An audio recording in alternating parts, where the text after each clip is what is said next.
আসসালামু আলাইকুম। ফদা টিভি 24 এর পক্ষ থেকে আপনাদেরকে শুভেচ্ছা ও অভিনন্দন জানাই। তা আপনারা দেখতে পাচ্ছেন আমি এখন মৌসুমীতে আসলাম। তো মৌসুমীতে নাকি এখানে রোহিঙ্গারা নাকি গোলাগুলি করতেছে এবং স্থানীয় ছেলে নাকি দুই একটা কালকে রাত্রে ধরে নিয়ে গেছিল স্টুডেন্ট ছাত্র।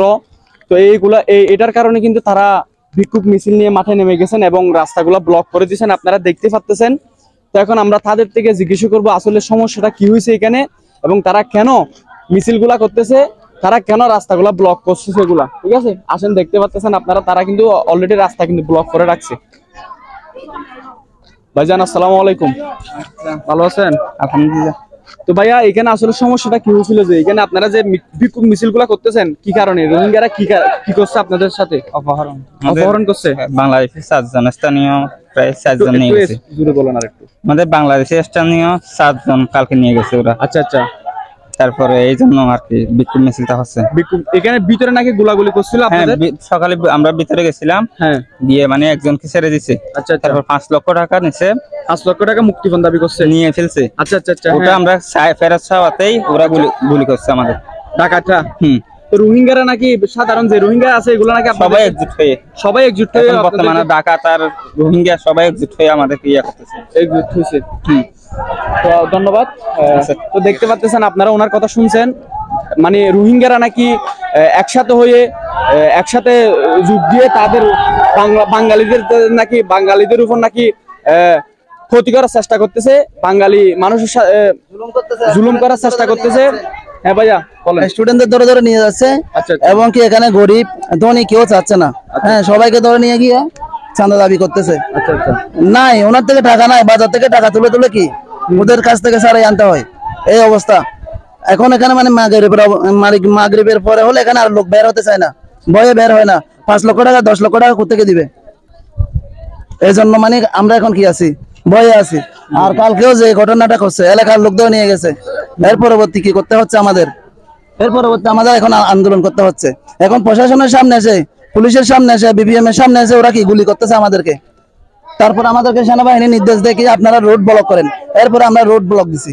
আচ্ছা আচ্ছা, ওকে ধন্যবাদ। আপনারা শুনতে পাচ্ছেন এটা হচ্ছে স্থানীয়।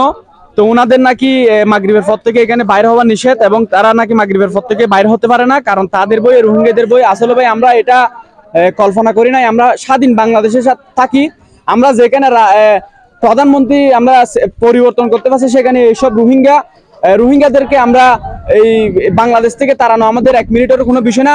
কিন্তু ওরা মুসলমান, সেই কারণে আমাদের একটা মায়া দরদ থাকে আমাদের ভিতরে, সেই কারণে আমরা এই সমস্ত করি না। সেই বিধায় এই এলাকাবাসীরা এটাই আমাদেরকে বলতেছে এবং তাদের থেকে আরো আমরা দেখি ওনাদের কি পরিকল্পনা, সামনে কি করবেন এবং রোহিঙ্গারা কি করতেছে এখানে, সেটা নিয়ে আমরা ইনশাল্লাহ আজকে আলাপ আলোচনা করতেছি।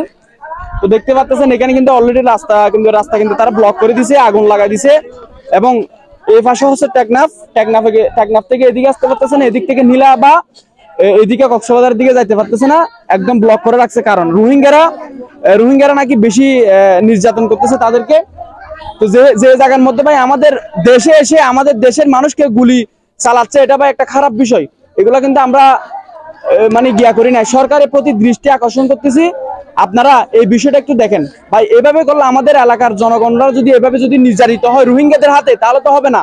তাদের এলাকার মধ্যে তাদেরকে নির্যাতিত করার কারণে তারা আমাদের বাংলাদেশের মধ্যে স্থান নিছে এবং এখানে স্থান নিয়ে এখানে যারা গরিব অসহায় মানুষ রোহিঙ্গা আছে তাদেরকে অপহরণ করতেছে। তারা শান্তিপূর্ণভাবে চলাচল করতে পারতেছে না, মাগরিবের পর থেকে বাইরে হতে পারতেছে না। এটা ভাই আমরা চিন্তা করি নাই। আমরা স্বাধীন বাংলাদেশে আমরা এখানে রাত 12টা 1টা 2টা 3টা 4টা 5টার সময় যে কোনো মুহূর্তে যে কোনো টাইম আমরা বাইরে হবো, এটা আমাদের বিষয়। আপনারা দেখতে পাচ্ছেন এখানে কত বীর এবং কত আন্দোলন করতেছে এলাকার স্থানীয় মানুষরাই। এদিকে আসেন,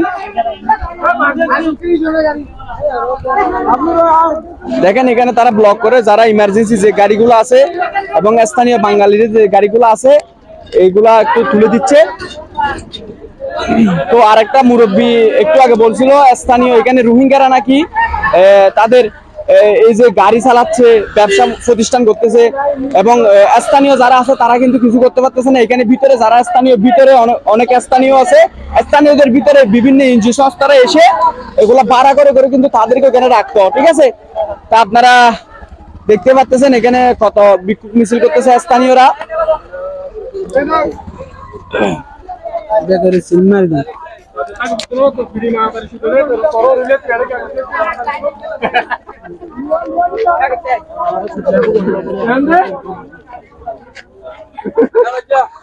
ওইদিকে কি আরো ব্লক করা হয়েছে ভাইয়া? তিনটা।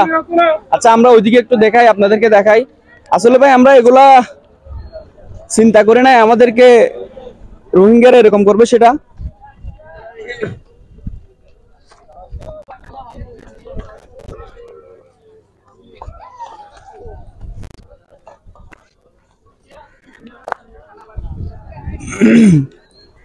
দিন দুপুরে তারা গুলাগুলি করতেছে প্রশাসনের সামনে।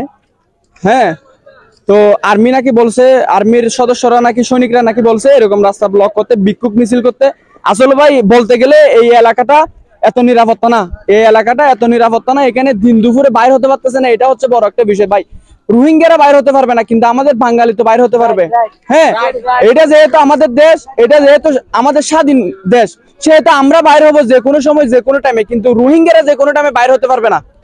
হ্যাঁ, কিন্তু এখানে বিপরীত হয়ে গেছে, এখানে বাঙালিরা বাইর হতে পারতেছে না, রোহিঙ্গারা যে কোনো টাইমে যে কোনো মুহূর্তে বাইর হতে পারতেছে। তো আমি জনগণের এখানে স্থানীয় যারা আছে তাদের থেকে সাক্ষাৎকার নেওয়ার পরে আমি এই বিষয়টা বুঝতে পারছি। আসলে আমি এলাকারই ছেলে, কিন্তু আমি জানতাম না এখানে মাগরিবের পর বাইর হতে পারে না সেটা। তো এটা ভাই শুনে খুবই খারাপ লাগছে। তো সরকারের প্রতি দৃষ্টি আকর্ষণ করবো, হয়তো তাদেরকে বাংলাদেশ থেকে তাদের দেশে পাঠাই দেন, আর না হয়তো তাদেরকে যেন তারা বাংলাদেশ বাইরে না আসতে পারে ওইরকম সিস্টেম সিচুয়েশনের মধ্যে আপনারা তাদেরকে করে দেন। হ্যাঁ, এভাবে করলে ভাই আমাদের বাংলাদেশের মানুষ নিরাপত্তা থাকবে না। এমনিতে বাংলাদেশের মানুষ সহজ সরল, সবাইকে অনেক বিশ্বাস করে। হ্যাঁ, তো বিশ্বাসঘাতকতা তো মানুষের সাথে করতে পারবে না ভাই। এই যে এরা যে মানে যে সমস্যাটা করতেছে এটা কিন্তু ভালো হলো না। ঠিক আছে, তো দেখেন আমি আরো কয়েকজনের সাথে কথা বলতেছি। ওনার আসসালামু আলাইকুম। মুরব্বী, আপনি কোনো কিছু বলবেন, এটা কি কারণ হচ্ছে এটা? এগুলা এরা যদি এখানে বাংলাদেশে এসে রোহিঙ্গার চেয়ে কি এখানে ফেসিলিটি পাইতেছে, এরা ব্যবসা করতে পারতেছে, এরা চতুর্দিকে কি চাকরি করতে পারতেছে, আপনার গাড়ি ঘোড়া চালাইতে পারতেছে। সেজন্য তার বিদায় কি এই দেশের মানুষকে ওরা কইতেছে না, ওরা বলে কি রাস্তার থেকে তোরা সরে যা, না সরলে ওদেরকে গুলি করবে, এই কথা বলে এরা। তো দুঃখজনক, দেখতে পাচ্ছেন এই মুরব্বী বলছেন, মুরব্বী তো ভাই মিথ্যা কথা বলবে না, মুরব্বীর বয়স 60 বছর 62 বছর হবে, হয়তো আমার কথা মিথ্যা, কিন্তু ওনার কথা তো মিথ্যা হবে না। আমরা আপনি কি বাঙালি? হ্যাঁ বাঙালি। আমরা রাত্রি বাড়ি থেকে বাইরেতে পারি না, মাগরিবের পর বাইরেতে পারি না, কি জন্য আমাদেরকে অপহরণ করবে, সেই জন্য আমরা বাইরেতে পারি, বইয়ে বাইর হন না, বইয়ে বাইরে হই না। তো আপনারা শুনতে পাচ্ছেন তারা নাকি ব্যবসা বাণিজ্য করতে পারতেছে না, গাড়ি ঘোড়া এই যে রিক্সা চালাচ্ছে এরাও নাকি তারা চালাচ্ছে। হ্যাঁ, তো এখানে দোকানপাট যেগুলা এগুলা কি রোহিঙ্গা করতেছে, ওই সামনে এগুলা সবাই রোহিঙ্গারা করতেছে। এই যে দোকানপাট গুলা দেখতেছেন এগুলা এখানে কিন্তু স্থানীয় আছে না? এখানে স্থানীয় অল্প আছে, আর সম্পূর্ণ রোহিঙ্গা। সম্পূর্ণ রোহিঙ্গা। আচ্ছা, এখানে স্থানীয় আছে, স্থানীয় নাকি ব্যবসা কি করতে দিতেছে না নাকি কি?